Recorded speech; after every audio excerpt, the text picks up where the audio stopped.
ரவுண்டானா பகுதியில் உயர்மட்ட பாலம் அமைக்கப்படும் என்றும், நெல்பட்டையிலிருந்து அவனியாபுரம் பைபாஸ் சாலை வரை உயர்மட்ட பாலம் அமைக்கும் என்று ஏற்கனவே நம்முடைய ஆகவே அந்த 2 பாலங்களும் கட்டப்படும் என அதை தவிர்த்துட்டாங்கன்னு செய்தி வருது. பேச்சை நிறுத்த சொல்லி சபாநாயகர் அப்பாவு பெல் அடித்தும் அதிமுக எம்எல்ஏ ராஜன் செல்லப்பா கண்டுகொள்ளாமல் பேசியுள்ளது அதிர்ச்சியை ஏற்படுத்தியுள்ளது. மாண்புமிகு உறுப்பினர் ராஜன் செல்லப்பா.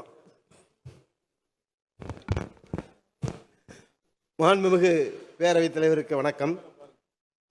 மதுரை மிக முக்கிய சாலையாக கருதப்படுகிற ராமேஸ்வரம் மதுரை தெப்பக்குளம் இணைக்கிற சாலை, விமான நிலையத்துக்கு போகிற சாலை, பாண்டியூர்லேருந்து போகிற விரகனூர் ரவுண்டானா என்று புகழ்பெற்ற அந்த ரவுண்டானா அனைவரும் கடந்து செல்கிற பாதை அது.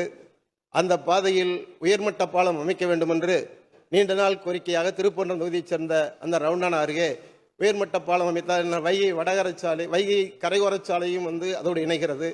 ஆகவே அந்த ரவுண்டானாவில் உயர்மட்ட பாலம் அமைக்க வேண்டும் என்ற வினாவோடு ஏற்கனவே முன்னாள் நிதியமைச்சர் அந்த அறிக்கையினை கொடுத்திருக்கிறார்கள். ரவுண்டானா பகுதியில் உயர்மட்ட பாலம் அமைக்கப்படும் என்றும், நெல்பட்டையிலிருந்து அவனியாபுரம் பைபாஸ் சாலை வரை உயர்மட்ட பாலம் அமைக்கும் என்று ஏற்கனவே நம்முடைய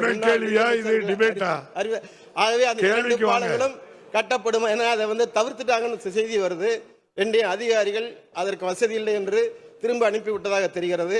ஆகவே மாண்புமிகு அமைச்சர்கள் மீண்டும் அந்த 2 பாலங்களையும் கட்டி மதுரை மக்களுக்கும் சுற்றுலா பயணிகளுக்கும் வசதியாக அந்த 2 பாலம் உயர்மட்ட பாலங்களை கட்டி தருவாரா என்று அறிய விரும்புகிறேன். மாண்புமிகு பேரவைத் தலைவர்களே, நம்முடைய சகோதரர் சட்டமன்ற உறுப்பினர் ராஜன் செல்லப்பா சொல்வதை நானும் அறிவேன். அது ஒரு முக்கியமானது தான். ஆனால் இந்த ஆண்டு அது நிதிநிலை எடுத்துக்கொள்ளலாம் என்று கூட அதற்கு வேண்டிய ஆய்வை சம்பந்தப்பட்ட கண்காணிப்பு பொறியாளர் கோட்டப்பள்ளியிடத்திலே நான் ஆய்வை மேற்கொண்டேன். அடுத்த ஆண்டு இதற்கு ஒரு முன்னுரிமை அளிக்கப்பட்டு, ஏன்னா அதற்கு வேண்டிய கோப்புகள்லாம் தயார் செய்து கொண்டு தான் இருக்கிறோம். எனவே அடுத்த ஆண்டு இதற்கு முன்னுரிமை அளிக்கப்படும்.